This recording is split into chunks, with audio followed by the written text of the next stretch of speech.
সাতক্ষীরার শ্যামনগর পাবলিক লাইব্রেরিতে গতকাল শনিবার বিকেলে উপজেলা নির্বাহী কর্মকর্তা দেদারুল ইসলামের সভাপতিত্বে একটি বিশেষ আলোচনা সভা অনুষ্ঠিত হয়েছে। সভায় ইউএনও লাইব্রেরির সার্বিক অবকাঠামো উন্নয়ন এবং বই কেনার জন্য সব ধরনের সহযোগিতা প্রদানের আশ্বাস দিয়েছেন।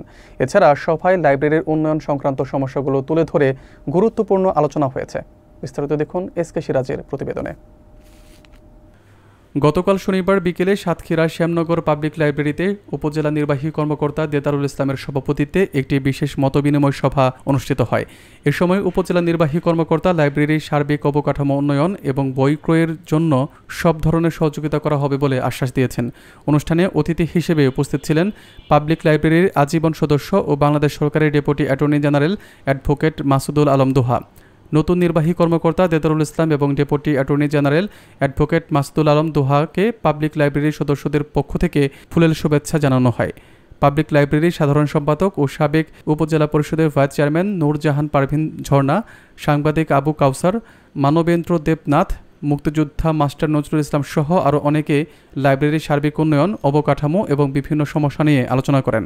আলোচনা সভা শেষে লাইব্রেরির জন্য বই ক্রয় ও অবকাঠামো উন্নয়নের লক্ষ্যে পাবলিক লাইব্রেরির সাধারণ সম্পাদককে আহ্বায়ক করে একটি কমিটি গঠন করা হয়।